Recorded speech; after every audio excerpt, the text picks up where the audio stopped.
So how was your day, honey? It was eventful. Not really. It's kind of a chill day. It was. I was super into work, but yet I wasn't really present at work at the same time. I'm not sure what that feels like. It's like I wanted to work, but I really didn't want to work, but I still had to work. Yeah, I wanted to work. I tried to work on a few things, but I kept getting distracted with dogs and a kid and laundry and all the things. Yeah. Me too. The laundry just was overflowing today. Yeah. So the big question is this: how are leaders like you that recognize people and technology are the backbone of the company they're building continue to make progress when they have no clear idea on how to develop individuals and utilize technology in a way that helps them remain profitable? That is the question, and this podcast will give you the answers. This is Tom and Michaela, and welcome to the Heart and Hustle Podcast. You know, I'm going to need your advice on a few things. I don't know if you could help me out or not, but and maybe this is the topic of the podcast today. Maybe it's just kind of a chill podcast too. I'm not sure, but it seems like in the past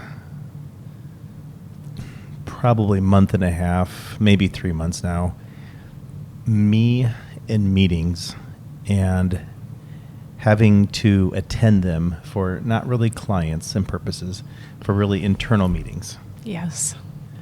I am struggling to find purpose in virtually almost any meeting in which we have.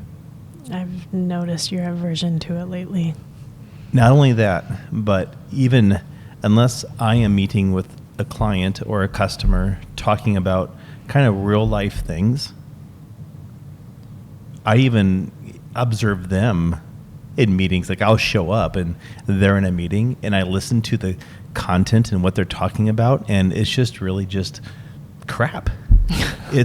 There's like no point. It's like you have a group of people in a room talking about nothing that really makes any common sense in trying to conduct a professional meeting at which the content of that professional meeting is really pointless.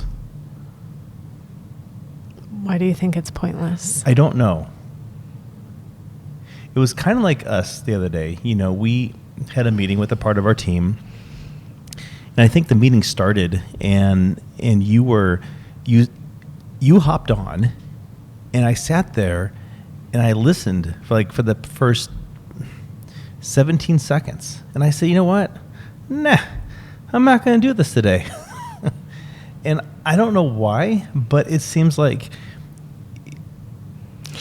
people are starting, like, you can have a meeting and then you want to go through the formalities of an agenda and what's the line items and what are you talking about?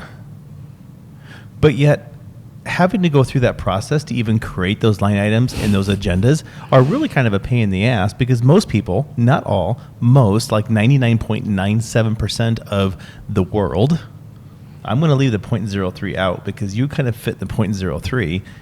Nobody really thinks about the meeting prior to going into the meeting. Most people feel like, hey, I'm being drugged into a meeting. I'm going to have to now go to a meeting, at which I hope that nobody calls on me, kind of like third grade when, you know, Mrs. writes, I'm hoping to God she doesn't call on me in school. Mm-hmm. And I have to actually say something. And what real core value are people going to bring to the organization that's really going to be life-changing? Now, I get the strategy meetings, like with what we have on our leadership teams. I think we do a decent job, but we're really kind of outlining the next 3, 6, 9, 12 months of what's going on. We aren't meeting about an hour about nothing. And then I'm sitting there evaluating it, thinking, okay, we got 4 of us in here, or 5 of us, or 6 of us, or whatever. And we're in there for simple math here, Tom, an hour. So it's 6 hours of time talking about nothing. And usually the beginning of the meeting is just junk. The end of the meeting is junk. And there's about maybe 3 or 4 jokes in the middle. So beyond that, you really have 12 minutes of any good content or any good thing. And then everybody has takeaway action items, whatever you want to call it. And then nobody does it. You end up following up like a week later. Oh yeah, I didn't get time. Something happened, and it's not us. I mean, I've had this conversation with big companies, with little companies, with medium-sized companies, and I'm talking big companies of 1,000 employees or more. Maybe that's medium-sized. I don't know. But even the companies with 5 and less, it's the same thing. Yeah. They become pointless. Yeah. Well, I think that's why I asked the question the other day when we kind of had our annual kind of planning meeting to figure out, what we wanted the year to look like, our dreams, hopes, goals, and wishes. And one of the things I brought up was meetings. Like, do we have to have all these meetings? And what is the point in all these meetings? And are we wasting our time with these meetings? Some of them we have to have because, with Jason's Heart, that is so new. We can't just wing it. Like, we have to have some sort of formality in our communication. And I think, not to interrupt, you do a very good job with keeping that formality. And like I said, every meeting that was tied to, a goal, like the end goal of, like Jason's Heart is concerned, or even Soaring Group is concerned, or Heart and Hustle is concerned. It's like when you're looking at those long range ones, kind of like the ones that are pushing out 3, 6, 9, 12 months, I'm okay with those. Like, I have zero issue with those because that's kind of tossing that proverbial ball as far as you can, because you have to go and get it and then toss it again, and you just keep repeating that. I'm talking like the scheduled weekly meeting about blah every Thursday at 1:00. We're going to sit and talk about X. Yeah, well, that's why I brought that up. Like, is there a point in having these meetings?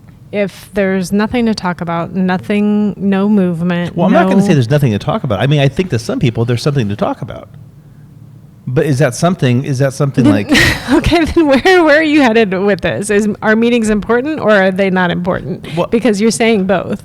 I'm not saying for anybody else. I'm saying for me personally. So what... But you're often the ones who schedule the meetings. No. Yeah. They don't come from my invite. Yeah, they do. Well, they don't come from your invite, but you're like, okay, let's have this meeting. We need to do this. We need to do that. We need to have this meeting for this but team. I didn't say to invite me to the meeting.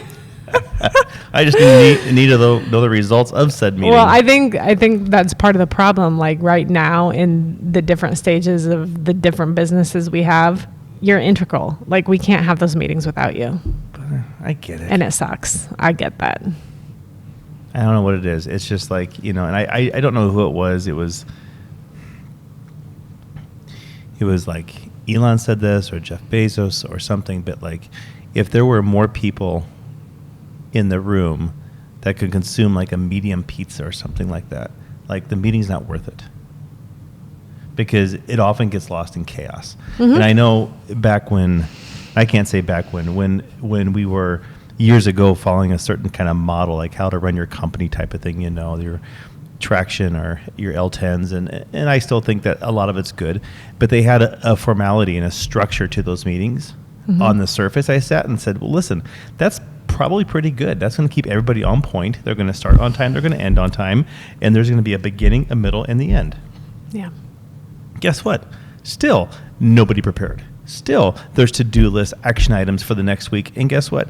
Zero people, not zero, most, they wouldn't care enough. They get too busy, life would happen, and that week goes by fast. Yeah. Like, you'll have a meeting on a Wednesday, and then you're supposed to meet the next Wednesday, and it's all of a sudden Wednesday morning at 7:00 in the morning, and you're sweating because you didn't add anything to the agenda from last week. No. They didn't even sweat till like 30 seconds prior to the meeting. Okay. Or did they even remember that they had anything on that meeting to do? So they didn't think about it until we're like, hey, so-and-so, did you get this done? So like, when we're asked this, like in front of customers and clients, what's your response? I mean, I kind of have a response. I always have a response, but what's your response?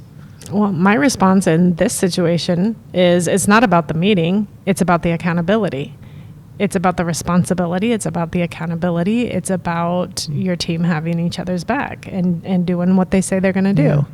It's a whole different issue. It has nothing to do with the meetings. Now, I agree. Like, if there's nothing to talk about, nothing to discuss, no movement, nothing was done, there's no reason to have the meeting. Cancel the meeting. But what happens when you start canceling, 7 out of the 10 meetings? That's a problem. But if there's nothing to talk about, I mean, you can have movement and progress without having a meeting to discuss about movement and progress. Sure. I think a lot of it depends on how your team is wired. Like, some people, they live and die by their meetings. They know exactly what's going to happen in there. They know, what they want to get out of it. They know all those things. Yeah. I think we don't necessarily have a team who lives and dies by their meetings. I mean, there's so much going on, and a meeting, like, to get everybody centered enough to focus and have a meeting. I mean, because I'll tell you, 3/4 of our team is checking SolarWinds or listening for the on-call phone or responding to a client who is like, I need this now. And so nobody is attentive or paying attention engaged. anyway. No. But I think in most meetings, like even outside that, people are not engaged because people take their cell phones into into these big conference rooms. And I've been in them, you've been in them, you've seen them, and everybody's just sitting there scrolling and, they're checking a text and kind of checking things over. And then it's very distracting. It's very rude. There's people that says, "Hey, don't leave the cell phone. Don't bring the cell phone into the meeting." Well, you know what? That's probably not the solution either. Yeah, so people really, don't like that.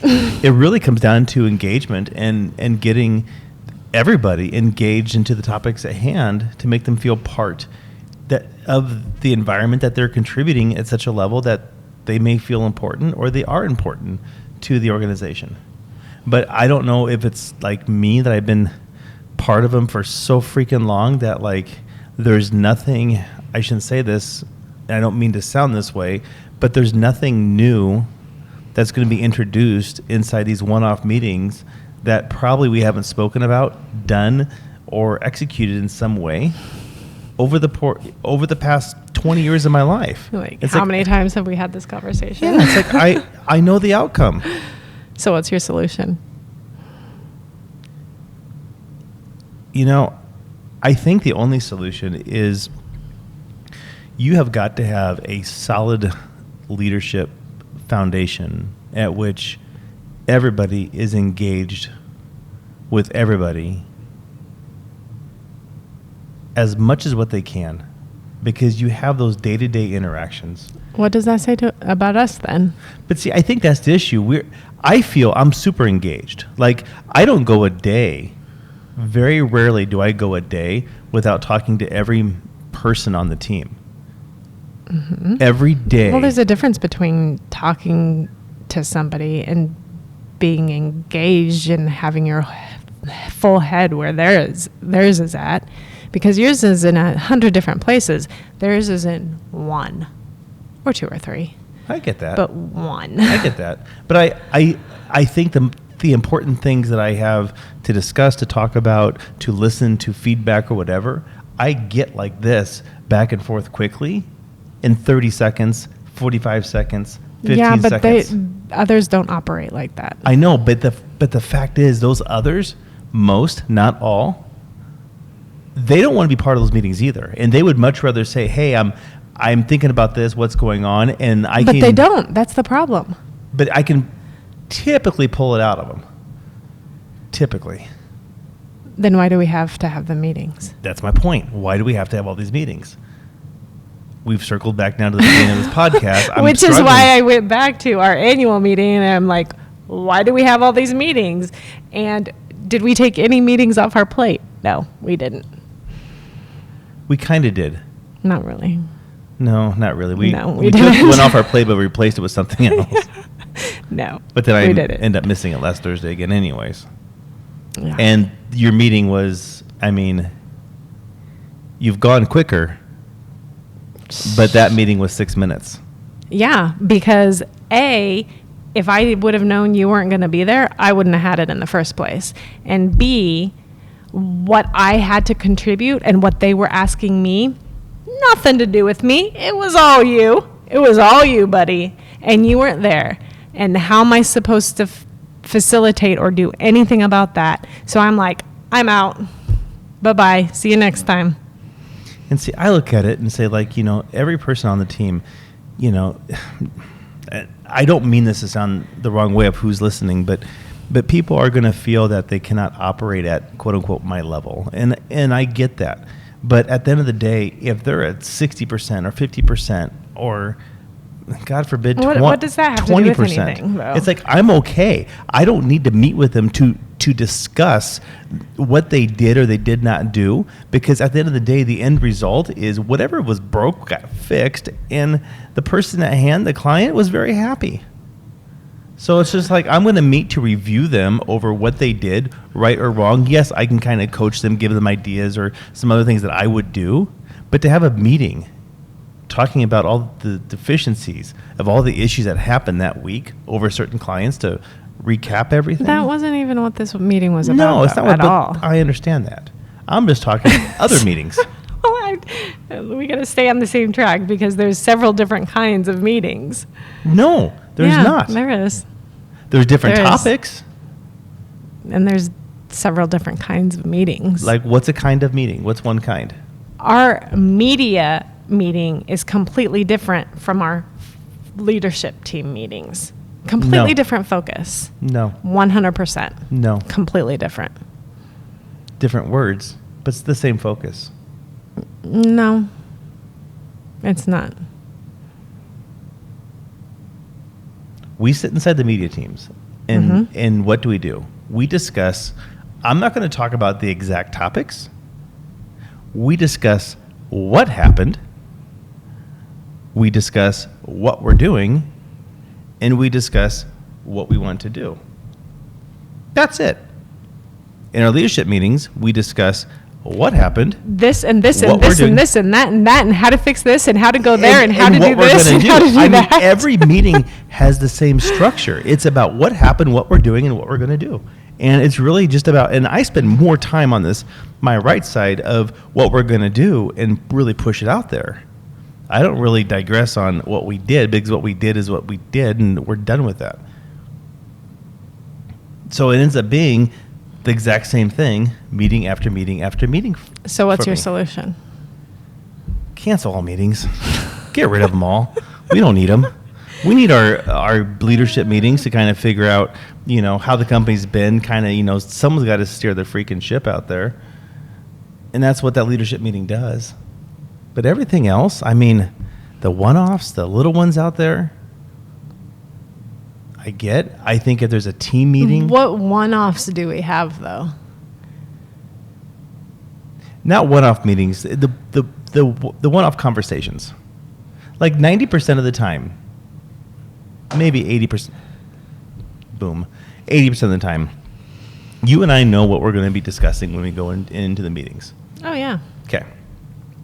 The team that's part of that meeting, they're going to know too. Well, they should know if they look at the agenda that's been set. Right. If there's been an agenda set, depending on who's leading Right. the meeting. Right. So I know what's going to happen. You know what's going to happen. If the boys and girls are smart, they're going to know what's going to happen. And you're going to fight to solve issues, I think, that may have happened. And you're going to be dwelling in the past in those meetings. Very rarely are people going to be strategic enough to look forward and have action items to complete before the next meeting to accomplish what you have to complete on the next meeting. Where are we going? Where are we This going? is That's like why you- I keep asking you, what's your solution? I don't know what it is. I'm looking for your advice. Well, What do I need to start or stop doing to participate more in these meetings? Or not to participate more in these meetings, depending on where you're at with that. it depends on what you want your focus to be. Like, are we going to have these meetings or are we not going to have these meetings? And if we're going to decide, yes, we need the meetings, then everybody needs to be 100% fully engaged. There needs to be an agenda out beforehand. Everybody needs to at least have somewhat of a clue as to what's being talked about during that meeting. Laptops closed, phones upside down or whatever, so you're not checking it every 30 seconds. Mm-hmm. You need to be fully engaged and figure out what the goal of that meeting is. Because otherwise, you're right, there is no point in having a meeting. We're just meeting to meet. But yet, it's either have that hour-long meeting and be 100% fully engaged and ask good questions, get good feedback, listen to the other people and their concerns and what their issues are, or you're going to have 52,000 conversations in between all your other stuff because stuff isn't being addressed, or they don't understand what's going on, or you don't understand what's going on, or whatever. Oh, sorry. What? Exactly. Exactly. I missed you there. Exactly. Part of the problem with our meetings. I know. Did you notice I was doing that? Yeah, I did. I'm used to it. Great.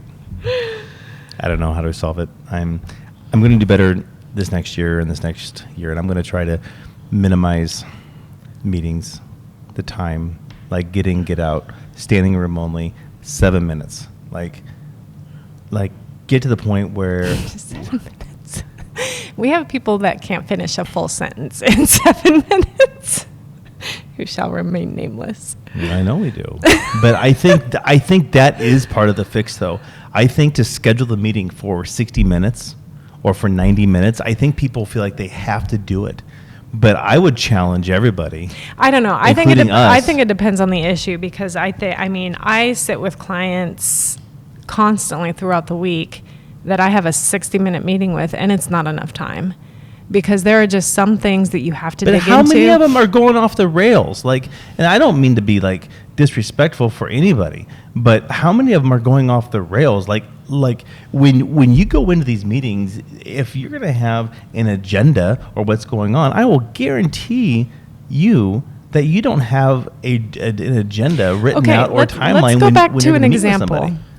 Let's go back to an example of a recent meeting that we had. We have been like trying, you no, and I? our company. Okay. We have been trying to fix an inventory process issue for a year and a half.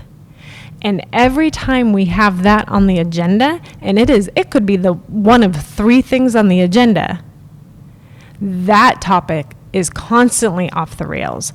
Not because we switch topics, but because, well, if we do this, then this, and if we do that, then this person, and then if we do this, then, it's all these issues you have to work out. Do you know why that one gets off the rails?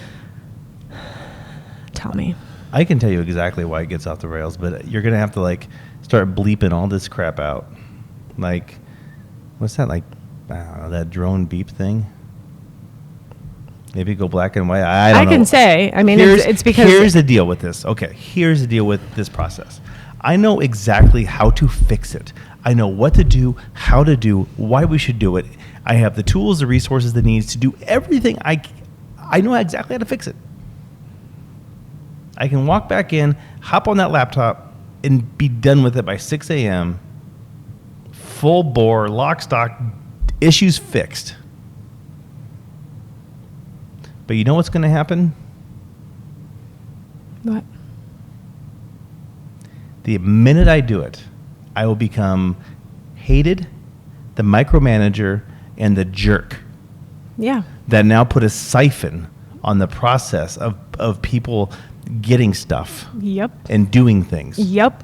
And those are the exact conversations I have with my clients. And how do you work through that stuff? It's not a 7-minute fix. It is a 7-minute fix. Then why don't we do it? It's getting the individuals on board to understand what's going to happen. And I think that's the process. So then why do we have to have the meeting? Case in point, we to don't. Get them on board. You have to sell the solution to them, but yet you should be able to just hammer it home and say, this is what we're going to do. And this is the process. But there's some things in our little company at which other people should have the ability to design and build that without somebody else coming involved. It was like this weekend. You and I stopped in the office to do something, hang a whiteboard or something. I don't know. Which was an epic fail. Yeah, epic fail. We didn't break it this time, but epic fail. And I don't know how many times I've asked the team or the individuals to do certain things with all the extra pieces and parts of stuff everywhere. It's like it's like, you always have a junk drawer, or you always have a junk part of your garage with a bunch of stuff in there. And there's lots of stuff. And I've said over and over and over, let's just keep this stuff clean, out of the way. Everything should be organized. Well, you pull open a drawer, or you look inside one of these bins or whatever, and there's stuff littered in there. Should be RMA'd or returned, dead on arrival, old piece of junk equipment, just candy bar wrappers. I mean, you name it. Now, you walk into our facility, you would never see it. I mean, the place is gorgeous. But when you start to open your eyes up a little bit and pull this stuff open, you can see it's like the 3-year-olds shoving stuff under their bed. Yeah. And I did it when I was a kid. Oh, crap. Here comes mom. Big arm, swoop everything. Now it looks clean. Mom thinks I clean my room. But I don't know how many, like there's inventory in there. There are thousands of dollars of stuff just in areas that they shouldn't be in. They should all be accounted for back in the back, so they can either be sold or used or given away or whatever we're going to do with them. But there's items everywhere. I saw computers, I saw phones, I saw cables, I saw hard drives, I saw just everything computer-wise. I mean, there's stuff everywhere. And so when you mention that over and over and over and over, and people don't fix it because, I don't have time. Oh, I can't do this. Oh, I forgot. My day got away from me. That is what I want to fix. It's the human behavior side of things that has to be fixed. Yeah, and same with the meetings, and there is no point in meetings unless you're going to change that human behavior and make them worthwhile. No, I think everybody's worthwhile. I'm not talking about people being worthwhile. I'm talking about the meetings being worthwhile. So maybe we're going to have to do that. Like, go into a business of changehumanbehavior.com. I think we can do it. You think so? How long have we been talking about that inventory process? I'm afraid to implement it. I really, really am. I'm scared. Well, we're banging our head against the wall right now. I know. Well, guess we may have to have the last... You know what? What? Let's talk about the next meeting. Give me your thoughts on meetings, everybody. I mean, sorry, this is like a boring... That was like a rant. Nobody's going to be able to follow that. This is a rant. No crap. one's going to be able to follow it, but like, are meetings worthwhile in your organization? Are they worth it? Do you actually feel like you should be having them, or that you actually get value from having them? And if you do, let me know. If you don't, let me know as well. I'm just curious. I'm guessing it's more don't than do.